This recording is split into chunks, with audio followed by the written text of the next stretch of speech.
Good afternoon, good morning, everyone. I'm Clint Gatewood here at SaaSMAX, and today you're joining the Partner Perspectives to learn how your peers are doing SaaS and cloud offerings today. So, a couple format questions. All participants are going to be on mute. Got quite a few people on today, and I realize whenever I turn it on and let everyone talk, we get a lot of noise. So, we're going to have everyone on mute today. When you have questions, please, at the end, we will have questions. If you have questions, please put them in the chat area. There is a chat area on your right-hand taskbar. You can click that and put in your questions, or if you have any other issues or concerns, please put them in there and we'll answer them I may ask them through the presentation or mostly at the end. So go ahead and put your questions in the text box. We're going to go through the presentation and come up with questions at the end. Also at the end, we have a survey. Please take a moment and take the survey. It's very important to us here at SaaSMAX that we get our channel to come back to us with different things that we can help them with, as long as rating how our programming is going. So we make sure we're providing you the best programming we can. So hang on, we're going to be going pretty fast here. What are the partner perspectives? Partner perspectives is a webinar series in our Crossing the Chasm, and they're held once per month. We haven't announced one for next month yet. I need to get working on that and find someone who would like to present. So if you're in the audience and love this and have some great information you want to share how you're selling SaaS, we would love to have you on one of our shows. It's a great education opportunity for everyone to learn. I've always learned that I learn from people that I'm doing the same thing from, or they're in my type of position, kind of right from the horse's mouth, to learn some tips and tricks about how to run my business, how to make things better, how to get more clients. So you're really going to learn a lot today about different items, but we really work on adoption, selling, and managing and profiting from SaaS, software as a service solutions. What we do as a company with SaaSMAX, most of you are familiar with us, but we're connecting vendors with resellers, kind of the match.com or farmersonly.com, helping everyone find each other much more effectively. Excuse me.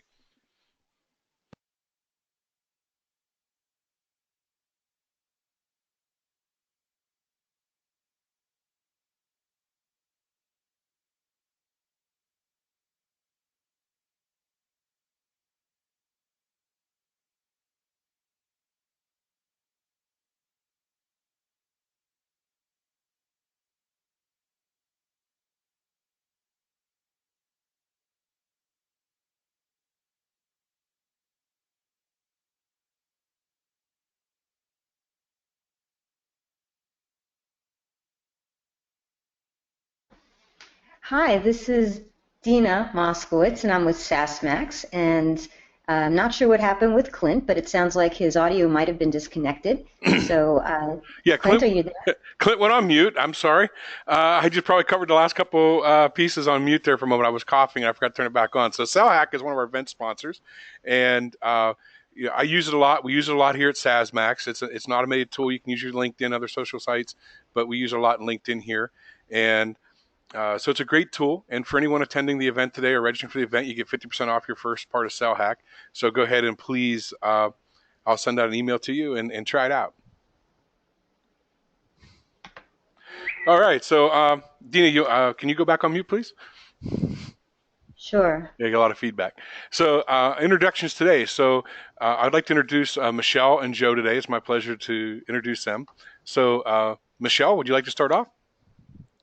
Sure, I'd be happy to. Thank you, Clint. I'm excited to be here and presenting to SaaSMAX today, and just wanted to share a little bit about who I am and my background. I'm a principal consultant and founder of the Hyde Group here in Seattle, Washington, and we are a technology consultancy and enablement firm that we really focus on driving next-gen solutions for innovative and productivity for my mid-enterprise customers. And I've been on my own, under my own brand for the last 6 years.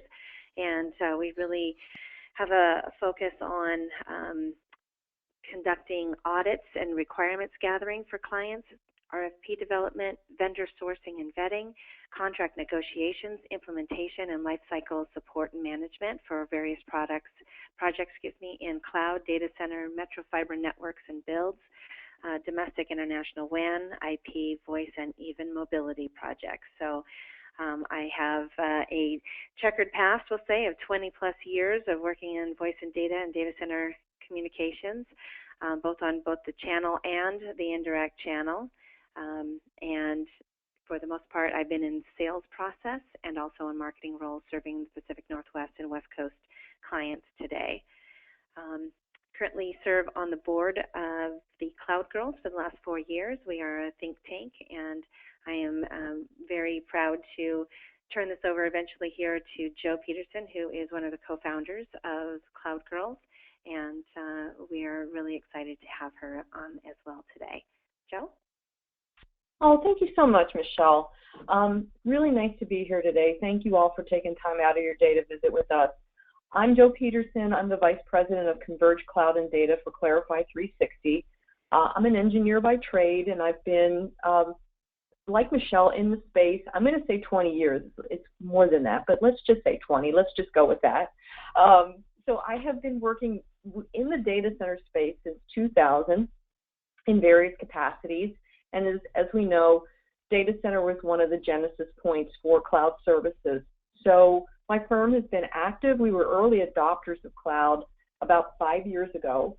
The firm is a boutique cloud consultancy, and primarily we do things like cloud readiness assessments, cloud adoption strategy and transition road mapping. We'll work with customers on their cloud-based application approaches, how to cloudify an app, that is.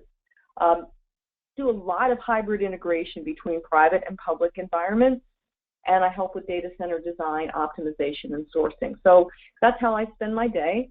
And again, I'm delighted to be here. Thanks, Joe. Thanks, Michelle. And I'm Clint Gatewood, Vice President of Channel Development here at SaaSMAX. And I'm not going to spend a lot of time on me today, so we're going to move forward with the presentation. So tell me just a bit about, you talked a bit about your business already. Is there anything else, Joe, you'd like to talk about Clarify360? No, I'd like to just jump right in because I think we've got lots of great material to cover here. Okay, great. Oops. Having trouble with my slides here. I think I went too far. So on considerations then, we're going to talk about some criteria and some vetting goals. So go ahead and jump right in then. Let's move forward. All right, I think that's my cue. So thank you for setting this up and setting the stage for the webinar today. And we really appreciate all of our attendees being here today and excited to share a little bit about the industry knowledge that Joe and I have been accumulating over the so many years that we've been in the industry. So without further ado, let me jump right into we've got 10 criteria that we're going to be talking about today, and I'll set the stage with the first 5 business criteria. And to preface this, the items that I will share in the first 5 business criteria items, they'll be kind of formatted in kind of a line of questioning or vetting strategies that we use in order to research and understand the cloud providers that are coming to market. And those 5 considerations when examining, we're going to kind of target the infrastructure as a service providers today, but they are: 1, cloud provider business viability; 2, cloud provider sales marketing strategy; 3, sales execution and pricing; operations and ecosystem, number 4, and the commitment to the channel. So diving into point number 1, cloud provider business viability, it's really good to know the people that you're doing business with.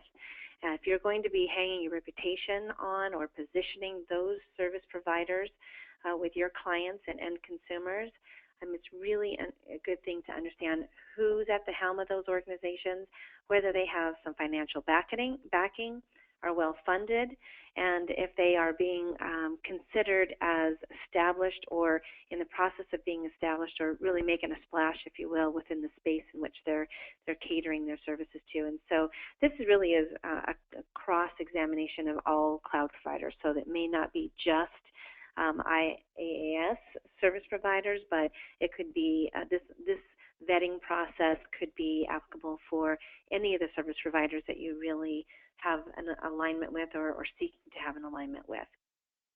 They should also have an assessment, continuing down the business viability, have an assessment of the overall organization's financial health and how that's being conducted.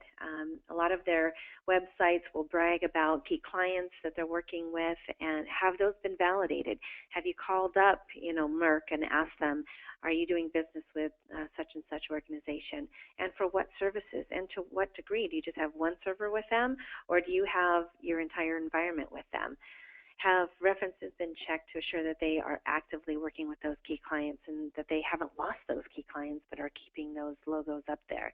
So make sure that you're doing your due diligence when taking a look at the viability, and you want to also certainly take a look at other areas like deployment, billing, support, NOC services, overall delivery, stability of their product, etc. And we also like to seek and qualify that the cloud provider has a strong roadmap for innovation and viable products that are meeting the market's needs and their clients' needs that are being entertained for positioning, and not only for today but well into the future. And that brings us somewhat to our next point, which is point number 2, marketing and sales strategy. Does the provider have a clear and differentiated messaging that is being conveyed and well communicated? Has their strategy and methodology been solidly articulated? And is it supported with dedicated personnel for direct or indirect selling? Do you know how strong suit, if they are in their strong suit and what their core capabilities are? So that is that clearly articulated?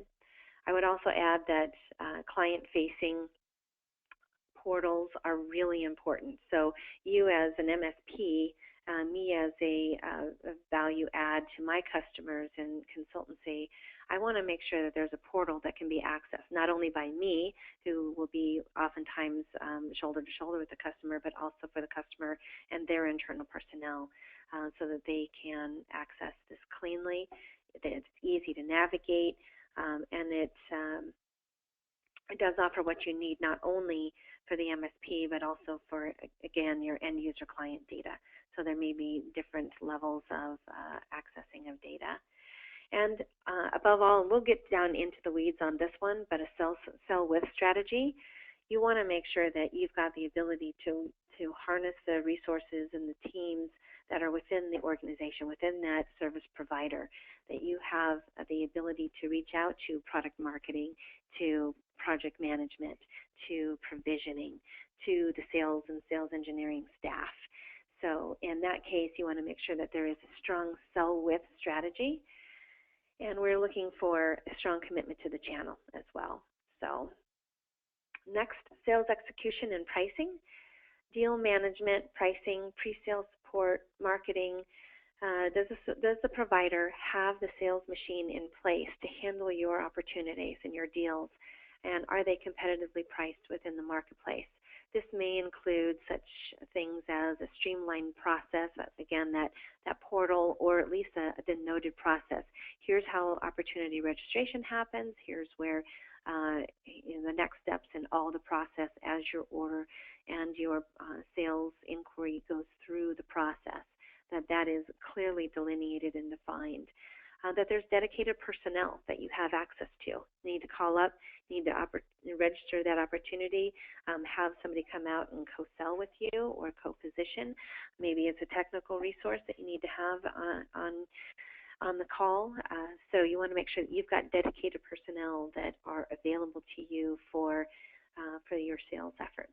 And the pricing process and deal management, that you've got access to all the parties in the process. It's not just a portal that you're inputting into, but you also have access to those people in product management and marketing, so that you can position better the product and understand the underlying costs, and have access to even senior leadership should you need an individual case basis pricing element. And it should be logical along the way. Naturally, it should be really easy to do business with these folks. They should be facilitating sales just as they would as if you were a sales personnel that was residing on their site or as an FTE with the organization. Okay, number 4, moving on to the sales the operations in the ecosystem. Does the vendor have a process in place to deal with the installation process? Do they have complementary tools and an ecosystem to either grow or verticalize or differentiate their product? Do they have a process in the portal that is an ease of ongoing work effort? So you've got visibility into that provisioning and test and turn up and the troubleshooting, and above all, the ability to add more services over time. Do they have a strong understanding of deal flow from, excuse me, from tire kicking all the way through, the service, ongoing service and growth of those services? And Joe will definitely get down into a little bit more on the technical side of the ecosystem and driving that. And finally, the commitment to channel. This is, as we are teeing up for our big channel event in a couple of weeks to go to Vegas, one of the big things that is I'm going through right now is making sure that the people I'm meeting with have a commitment to the channel. These may be new entrants into the marketplace, and so I want to know if they're just dipping their toe in the water or whether they are really committed to the channel. So you want to make sure to ask at what point has the inception of the indirect channel been part of their strategy. Excuse me for a moment. Sorry, I had to get a drink of water there. So how long has their strategy been to be on the indirect channel? How many clients do they have on the indirect channel? And was it an afterthought to their strategy? And there are many companies out there that have been direct organizations that said, we should get into the channel. We should just go ahead and launch into the channel. And they're just getting their toe wet. They haven't really committed to it. They don't have systems in place. They don't have personnel in place, but they want to give it a whirl.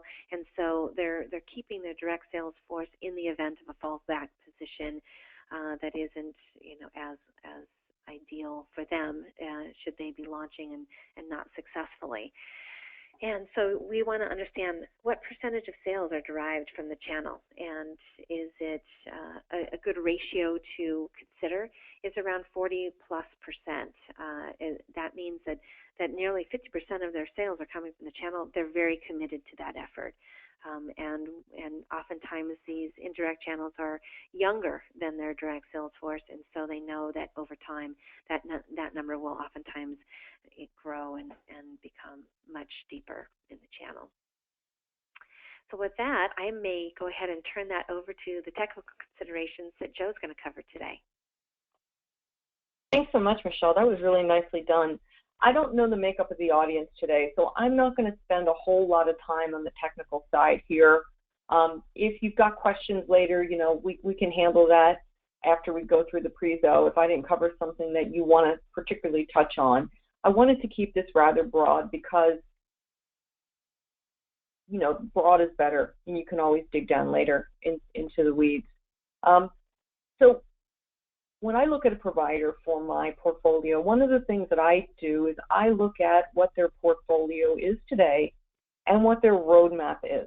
And what I mean by that is, let's pick an example. Cloud is verticalizing, and what I mean by that is there are regulatory considerations, for example. That's one example of why certain types of clouds, certain industries function a certain way and need certain deliverables within their cloud environment. So healthcare is one of them, right? They've got HIPAA constraints.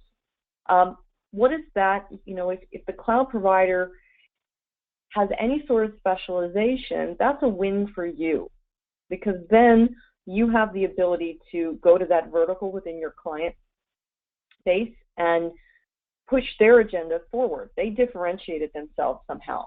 They've actually made themselves HIPAA compliant, for example, right? And so how does that look moving forward? If they say they're HIPAA compliant, for example, if that's the differentiation they want to use, well, let's sort of drill down. Are they willing to actually do a BAA? There's lots of providers that will say that they'll do healthcare cloud, but then when you get down to it, they won't actually produce the regulatory document around that healthcare cloud. Things get a little fuzzy and they slip, right? So that's one way of sort of thinking about their portfolio. Is it defined? Is there a differentiator? And then sort of what products do they have on the roadmap for that? The next bullet point is future innovation and technology. There's lots of clouds out there, but they're not all built the same.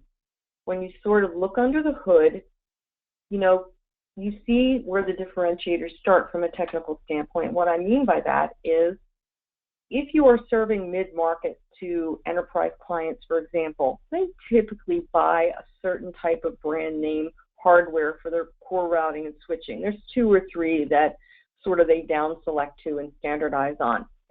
If that's the market that you want to serve, and maybe it's not, maybe you're in the SMB space, but if that's the market that you want to serve, then you want to align with a cloud provider that offers best-of-breed hardware at their core.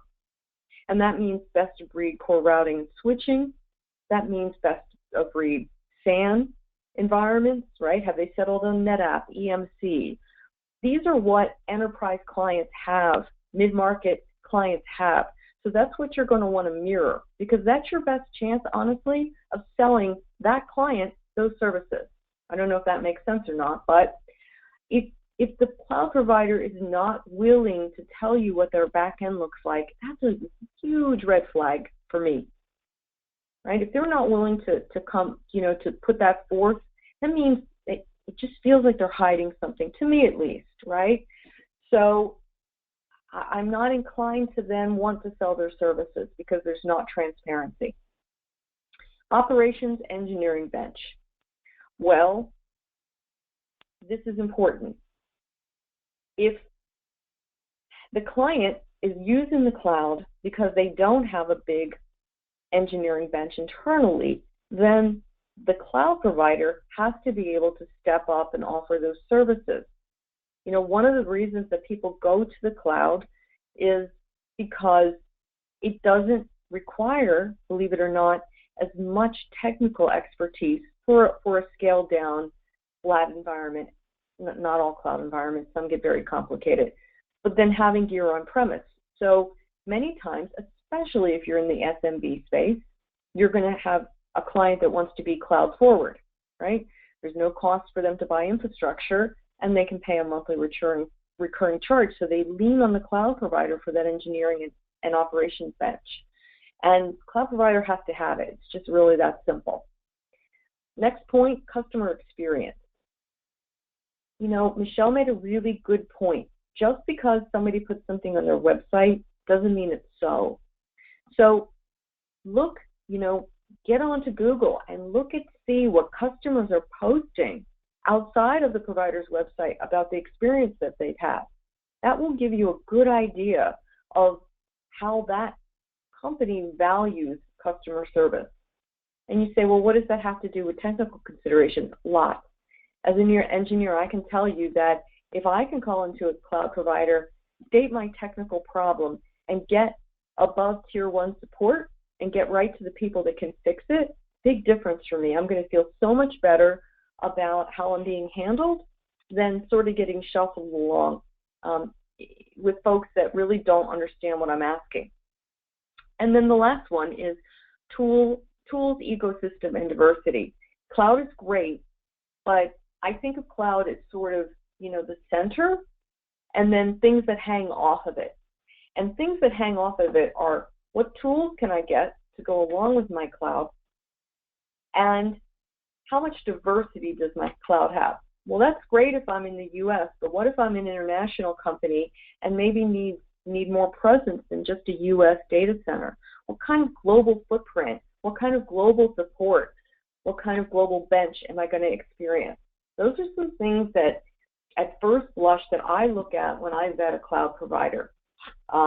So with that, I think we're going to have some questions that are going to sort of score and bring home the points that Michelle and I have just highlighted, and Clint's going to take over from here.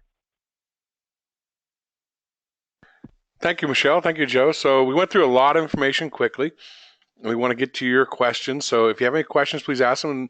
And I have some questions I'm going to be asking here of both Michelle and both of Joe to really kind of maybe go a bit more in depth in some of the pieces they've been discussing with you so far. So again, if you have questions at any point in time, please type them in the chat box for the questions, and we'll get to them.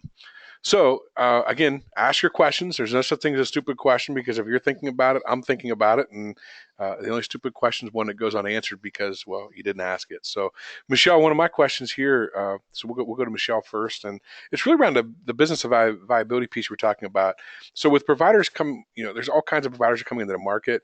What are the real basic things right up front that you look at? When you're approached by a new SaaS vendor, any type of cloud vendor that's coming out, what are the 4 or 5 things that really are burning that you use in your vetting process? Thanks, Glenn. Great question.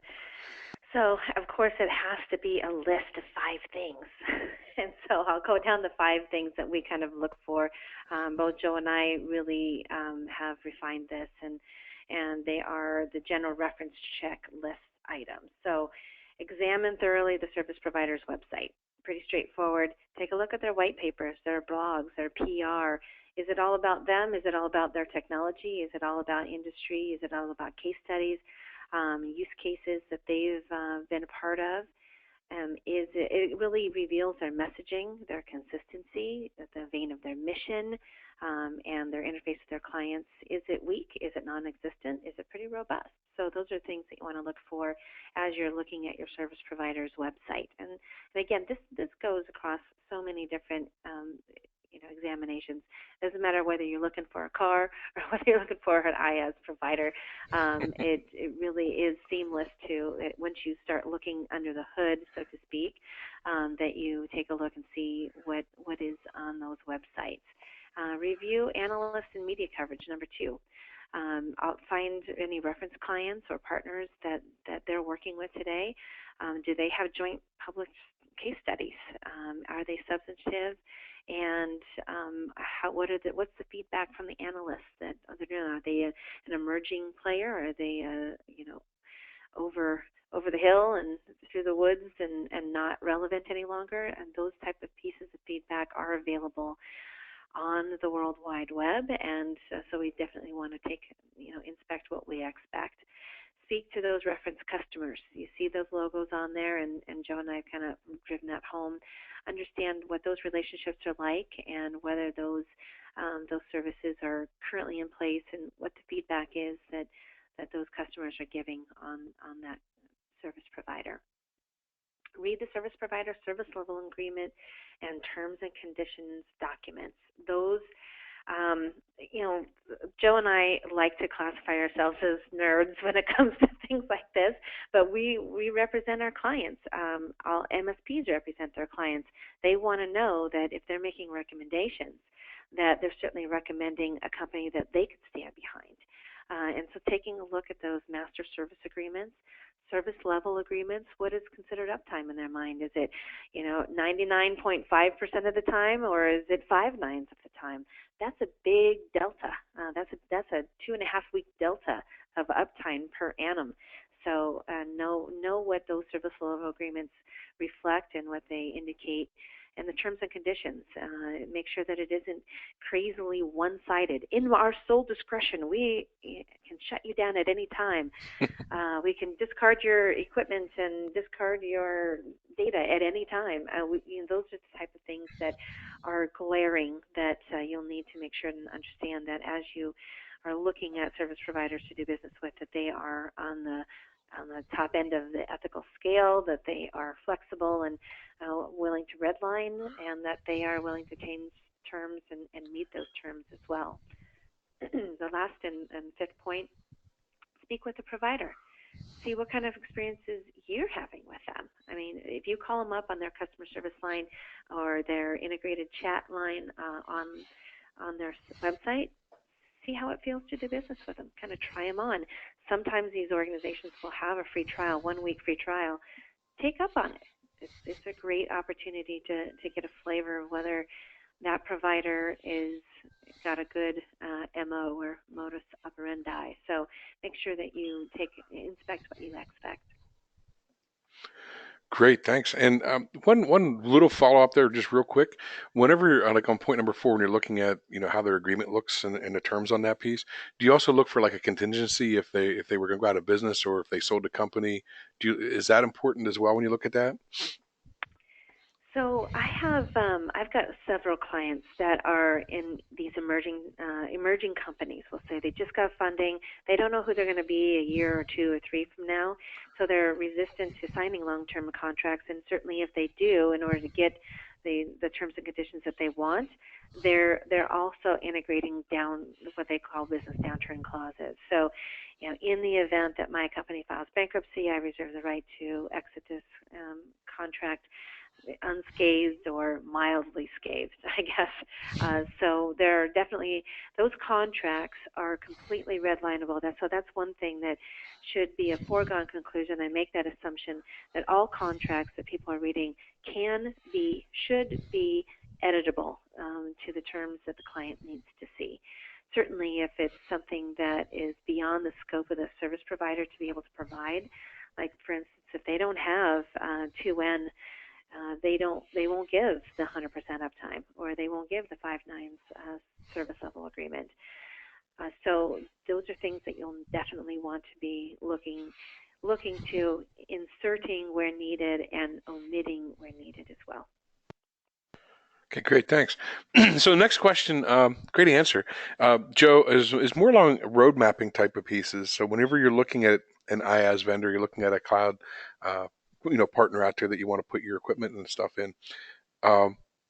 Why is it important to have a roadmap? What's the importance of that? Yeah, thank you for asking. So we chatted a little bit, in the intro about vertical specificity.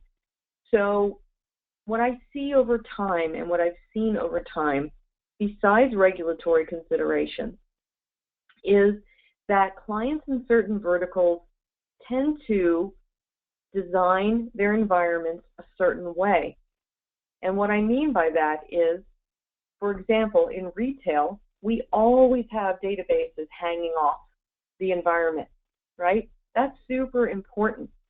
So as we kind of look through what the provider offers today, maybe they offer SQL backend on the databases. What are their plans around other types of NoSQL databases?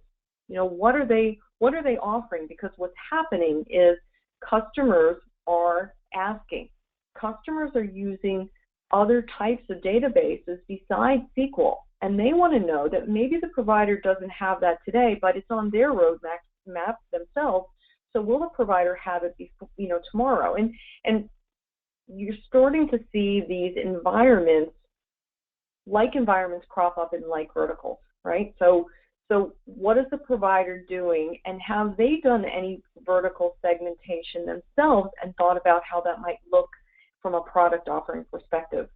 Footprint. I always tell people to look at the footprint. And what I mean by that is a couple-fold. You want to make sure that the provider, cloud lives in the data center. Cloud doesn't live somewhere ubiquitously. It lives in data centers, right? What does the provider's data center footprint look like?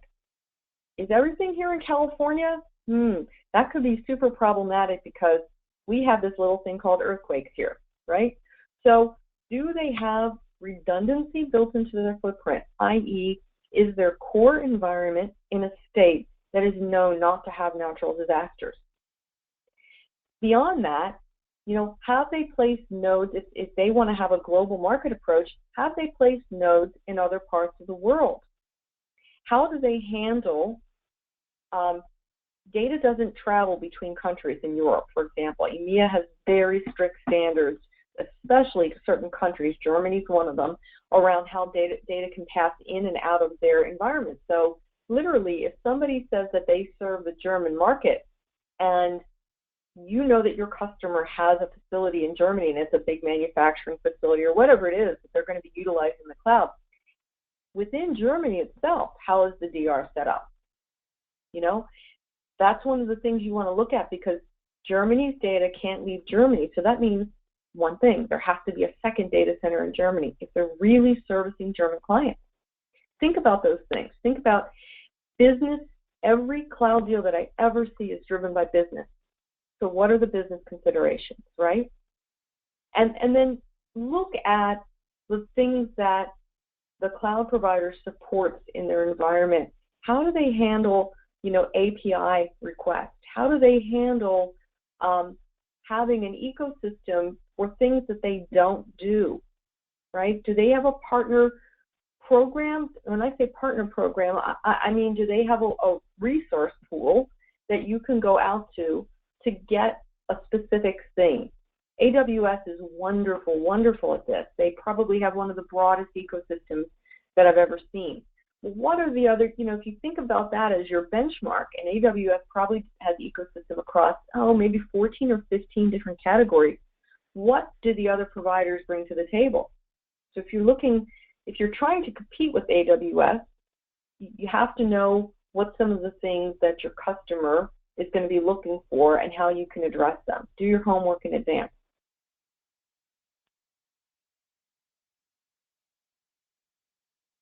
I think that Michelle is maybe up next with the next question, Clint. Yeah, if my headset would ever go off mute, you're absolutely right. So,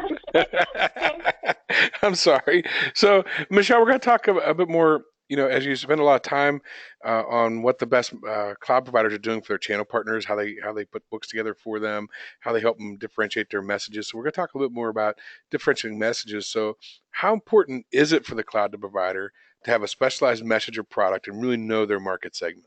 And maybe without naming some names, you could give an example of something. Sure, that loaded question there. So there are, in terms of a specialized message, is it important for us to be listening for key elements? Not necessarily, but then again, very necessary. We want to definitely understand the secret sauce that these providers offer and how they differentiate themselves, and that it must be genuine and as we've kind of hit home today, verifiable, and not just lip service. So, part B of that question is to some examples of service providers. We've got a vendor whose go-to-market strategy has been focused on SMB space with hosted applications in the cloud, and specifically Microsoft Exchange and VDI.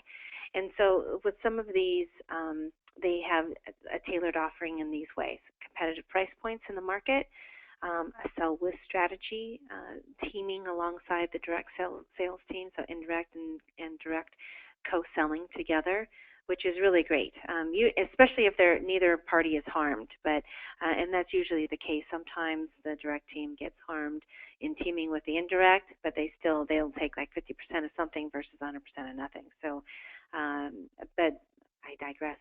There are a couple other ways. Easy onboarding for the client. This provider had a very solid methodology when onboarding. Very low barriers to entry, minimum orders, minimum quantities or footprint or seats or what have you of users. The vendor really took time to understand. They dug in and took a look at the architecture and worked with the agent of how best to sell to the end user. It was very high touch in that respect. And also their portfolio, and that we consider those things really strongly. And so those are some of the things that the providers that we examine really can differentiate themselves. And it really comes down to service orientation. I mean, it's great to have somebody say, yeah, well, you can do everything online. It's really easy to spin this stuff up. But if you don't have resources to say, I'm at a speed bump, I need help, then that becomes kind of problematic in the scope of things. Sure, absolutely. Very good. So now, Joe, let's go back to your point on business intelligence. So how can business intelligence play into answering some of the questions? Well, this really should probably say TCO than business intelligence, because it's really the point that I'm trying to make is you have to help your customer think about why the cloud's going to be a fit for them. And so if your provider is offering a service, let's pick one, desktop as a service, because that's sort of a project that I'm working on right now for a client. You have to be able, the provider has to have tools that can help you, right, sell their service. So if you're saying to them, hey, shift your model, you guys have been buying desktops for years, your refresh cycle is every 3 years, and you're trying to shift them away from a capital expense purchase to an operating expense purchase, you have to be able to show them concretely why this is a better choice for them and what the savings will be over the term by doing it this way. And you have to be able to roll up your sleeves with the provider, and they should have the tools for you, right? Because this is their business. So they're here to teach you to articulate their message and to help sell the product, right?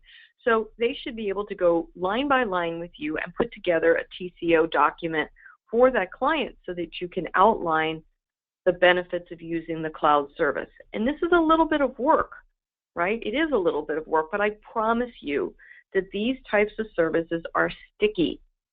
So once the customer makes a decision to move away, whether it's for their entire organization, from a set technology like buying laptops to moving to the cloud, they'll just keep adding to that business.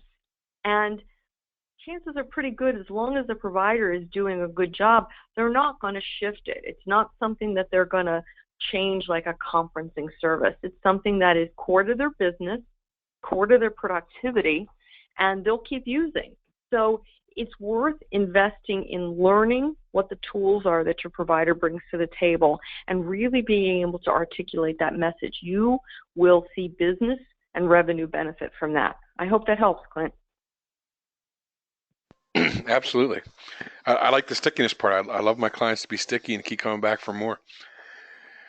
Very good. So, Michelle, on their cloud selling enablement, when you talk about enabling and selling cloud, if cloud is an entrance into the IP services world for traditional subagents that have sold voice data and cable, how are cloud services entering their portfolio? First and foremost, it has to be, I would think that everybody would say this, that is by customer demand, right? Customers are saying, hey, thanks for selling these other services to me, but now I'm seriously and strongly considering the cloud, and what do I need to know? So it's really coming from customer demand. Second, industry evolution. The industry is moving to the cloud. Voice is no longer a TDM service. In fact, many service providers have dumped TDM altogether in lieu of SIP trunking and hosted voice trunks. And third, the outreach of these industry partners. So cloud providers are reaching out to that classic community to ensure that they are making the turn. They're equipped to position and sell cloud services. And in the meeting of all three of these things, customer demand, industry evolution, and these service providers helping facilitate those agents to make that turn, is really how we're seeing that happen. Okay, great. And Joe, when you were talking earlier, Joe, and you were talking about service, so we're talking about the cloud, we're talking about having something that we don't have to worry about as ourselves as a company, but service may still be very important when you're in the cloud. So when you're vetting an IaaS vendor, what are some of the 5 different areas that you look across that are like a key minimum that they have as a service? Yeah, that's a great question. What does the portal look like, and how user-friendly is the portal? Michelle made a really good point earlier about acting as if, right? And so, get on. If you can't figure out intuitively how to do something on their portal, like add a VM, right? Or it just doesn't seem intuitive, get on the chat, right? And see what kind of response you get from the person on chat, right? And see how they, oh yeah, sir or ma'am, here's exactly what you do. Beyond that, if you're sort of thinking about a POC, or if you're seriously considering the vendor, look at what they do for monitoring and operational management. What are the guidelines that they follow? We talked about data centers earlier, for example. All data centers are not created equal, kids. So the cloud lives in data centers. So it's like neighborhoods, right? Some are good, some are bad, some are in between. What kind of neighborhood does your cloud live in? You know, you should take the time. If it's a big customer of yours, that means that relationship matters. Take the time to figure out, what kind of neighborhood your cloud is living in. What's the performance of the cloud? Again, Michelle talked, and she didn't say this, but I'm going to say it because I know she was thinking this, because we've chatted about this enough ourselves. Look at third party. What do they say? What does Gartner say? What does Forrester say? What do disinterested third parties say about the provider that you're seriously looking at putting your largest customer into?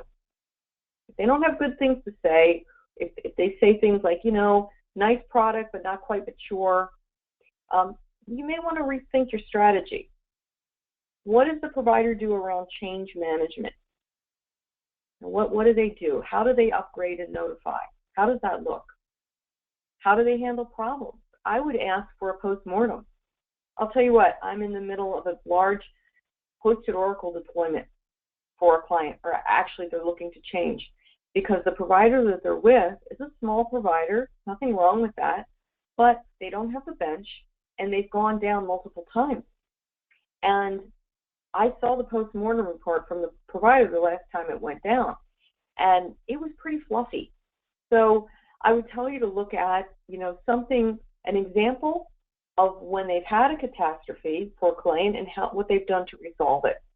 Again, if this is your really big client and you're looking to put them somewhere, then the client matters to you and that relationship matters to you, right? So take the time.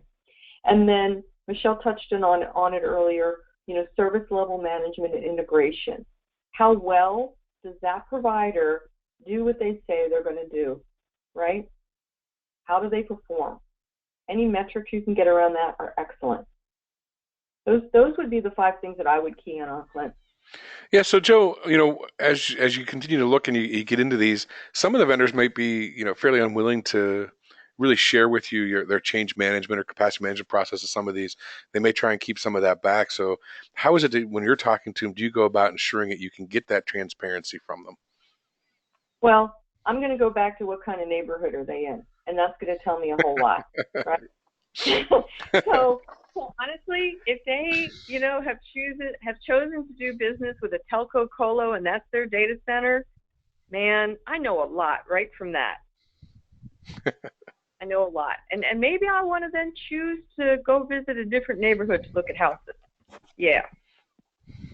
Sure. Yeah, I was going to supplement that actually a little bit. That typically when Joe and I are working with our clients, we have letter of authorization from the client. So we are part of their team. We're part of their technical team, and they know that these service providers know that which side their bread is buttered on. Like, they know that if they're not providing us with transparency, they're not getting future business. They don't want to handle our customers with kid gloves. They're not getting future business. So a lot of times there's that give and take and pull back and forth as to it just depends on whether that company has a philosophy around whether or not they are going to do everything they can for the customer as well. Great, excellent. So, Michelle, on commitment to the channel is one of my favorite topics when looking at vendors, because of what I do and where I've come from in the past. But as you look at how cloud is changing customer sales cycles, how they're buying computing power, and how the decisions are moving more to individual lines of business, and managers are buying from operating expenses for cloud services. How do you go about vetting whether or not the provider's cloud strategy is to enable versus compete with their partners? Well, this goes in the vetting process, right? Ideally, you find this out well in advance of actually getting down to brass tacks and doing business with the company. You don't want to be putting a customer on and then all of a sudden having the compete versus partner discussion. You want to make sure that that's fully vetted before you kind of get entrenched with that provider. But We have a preference, which is more ideal, with that sell with model, right? That it's an integrated program as well, which means that they have a direct sales force that is oftentimes seasoned. They've been on board. They've gone through the training. They've got the resources there at their corporate headquarters as well. A lot of times they're internal sales folks, and we get a chance to team with those people. So we've got resources that are really knowledgeable that can, grease any skids that are going on within the organization. So I would say that it's really important that vendors educate us along the way and live up to those partnership claims as well. The last thing you want to have to be worried about is the number of disincentivizing selling elements, right? You want to make sure that we're not fighting the direct team. We're not having to vie for that business because it happens to be, I'm located here in Seattle. If I'm selling out of Denver, that I don't want to have to, worry about a Denver rep getting access to my opportunity registration, selling against me, trying to claim it's theirs, and having an internal fight because at some point it's going to unfortunately traverse to the customer, like who is a tug of war, who's getting what, and that is very a huge detractor, as you might imagine. Exactly. So we want to make sure that there aren't any disincentivizing going on within those. Yeah, it's kind of like a couple of kids fighting. It's mine. No, it's mine. It's mine. Right. Well, and then the sort of like the customer has to be the tiebreaker, right? They have to say, well, no, I was working with Michelle. I'm under LOA with her. I'm not even sure who that cat is. He walked in off the street and attempted to solicit me just last week. So, there are some cases that's been the case, or they might be a protected account, but they're not working it. And so at that point, you're like, listen, I've got an LOA with the customer, so there should be no reason why. I think you can either work with me on securing this business, or you can continue to do nothing and have it be a protected account. So there are a lot of things that you want to look at to make sure that you're not competing with the internal team. Right. And so there's lead share, marketing dollars. These are the incentivizers that you've got full access to the team. Anywhere globally, you can team with them on anything. You can send them in your stead in Germany, for instance, as Joe's example was earlier. You can do lead share with them. There's co-marketing dollars. There's a great sales-oriented process and dedicated process and the team. And so those are some of the things you just kind of want to look for when you're vetting those different providers to work with. Sure. Excellent. And Joe, so another one of my favorite topics is SLAs. On my side, when I was a vendor back in early 2000, 2004, was like always provide the minimum SLA you can, and not have to hold yourself to the fire. But whenever you're vetting an IaaS company and you're looking at the data center or cloud service, what are the things that you actually look for? What are the most important things? I'm going to go fast here because I see that we're coming up onto the top of the hour. So I would say that there's 3 or 4 things that you want to look at. You want to see if the cloud provider would share their current SLA performance with you, right? Daily, weekly, or monthly. I talked about it earlier, and I talked about getting a post-mortem, right? Get your hands on a post-mortem. If it's a really big client, to Michelle's point, they'll share it with you, meaning that you're looking to put in there. They'll white out who the other client was and share with you how they handled it. And I think that's important that you take the time to look at that. How fast did they fix the problem?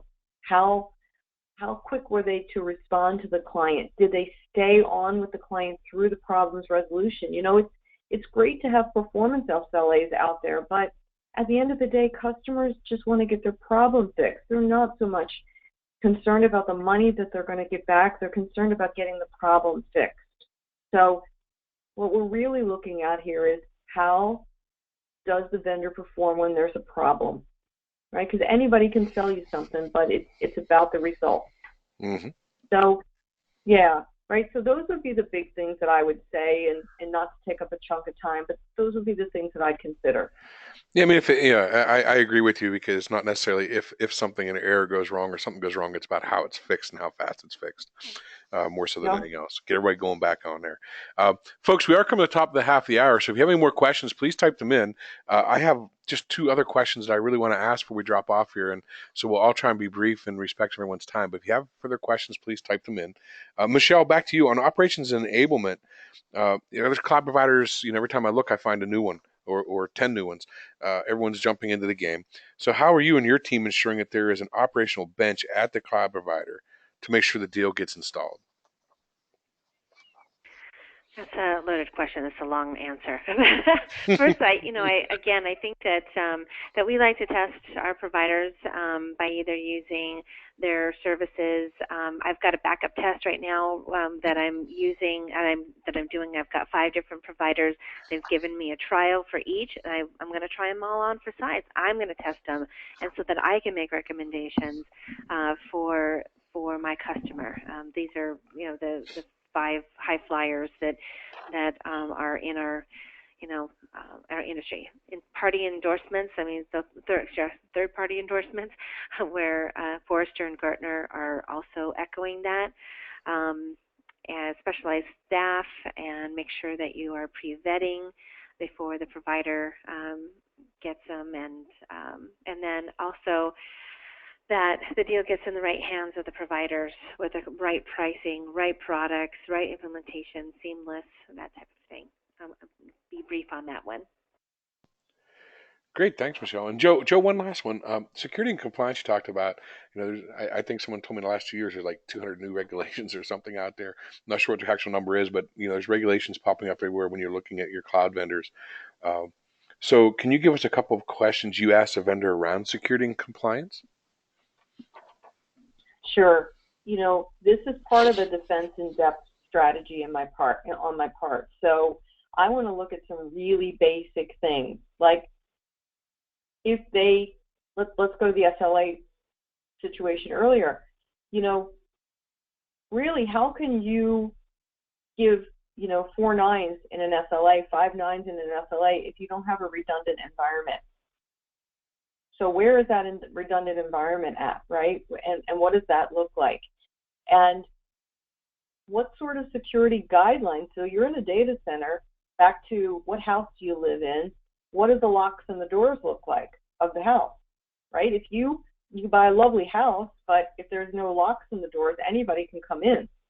So what does that environment look like, right? So I start there. I start just like I would going up an OSI stack at the physical layer. Because if I see problems at the physical layer, chances are I'm going to see problems higher up in the stack. Does that help? Helps a lot, absolutely. So, well, very good. Thank you, everyone, for attending. Joe, Michelle, thank you very much. It was lovely having you here. Very, very lovely ladies, as well as very, very, very knowledgeable and good at what they do. So thank you very much for being here. Thanks for having us. We had fun. Yes. Absolutely. Everyone, thank you for the audience for giving us this opportunity to present to you and share our ideas with you. Please remember the survey at the end when you log out. Please take it. Very important to us. If you would take it, I'd greatly appreciate it. And again, I'm Clinton, and I'm really happy to have you here, and I'll be sending out an email about Cell Hack as well. So have a great day. Again, Joe, Michelle, Dina also thank you for joining us, and everyone have a great day. Thank you.